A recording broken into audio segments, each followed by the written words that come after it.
Between you and me, il y a un truc souvent qu'on parle pas, c'est les évolutions en fait financières.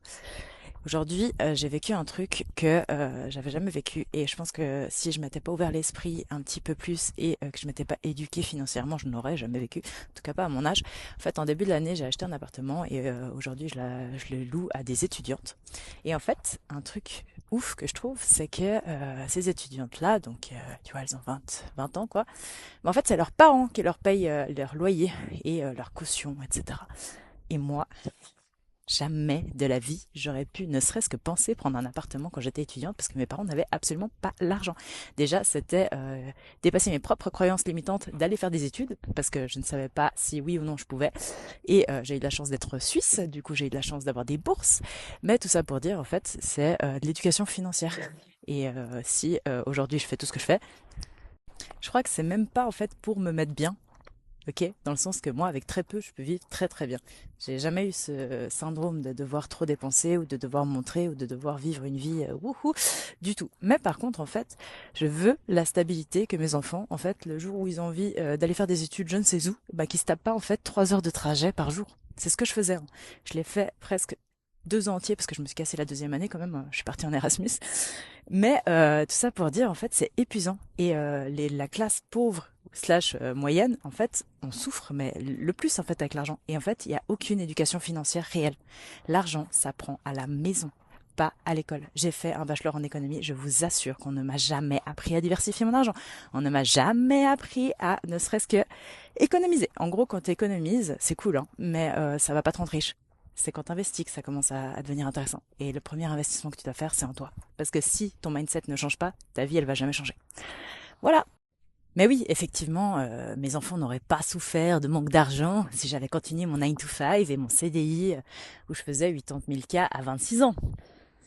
Oui, effectivement, je pense que bon, toujours plus, toujours plus.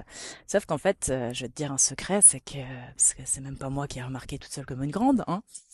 J'étais pas assez aware, woke pour ça, du tout, j'étais pas assez consciente. Mais par contre, c'est mon chef en fait qui m'a dit, Sarah, t'es comme moi, tu cherches ta liberté.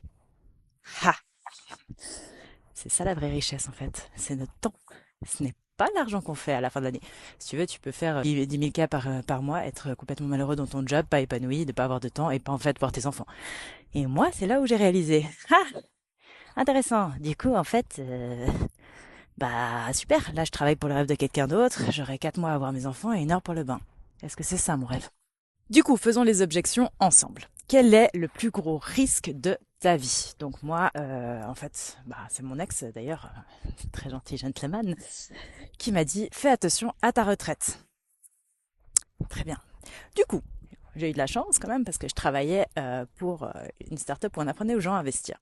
Du coup, j'avais des mentors comme Adrien Picot, comme des gens qui sont assez haut placés là-dedans, qui sont gestionnaires de fortune aussi et qui ont déjà fait leur million.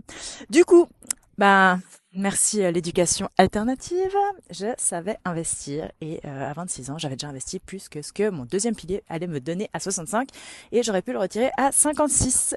Donc ça, c'était déjà une barrière d'exploser. Ensuite, on avait le fait de savoir générer de l'argent. Il y a une chose, en fait, c'est à savoir investir son argent. Donc là, tu as différentes classes d'actifs. Tu as la crypto, tu as la bourse, tu as les métaux précieux, tu as l'immobilier aussi, du coup, dans les classes passives. Donc ça, en gros, c'est tu as de l'argent, tu mets tous les mois de côté et tu investis. Ça prend du temps. Si t'es employé et que tu comptes jamais bouger de ton job, même fais ça quand même, parce que tu sais pas si à 55 ans, tu auras toujours envie vraiment de travailler.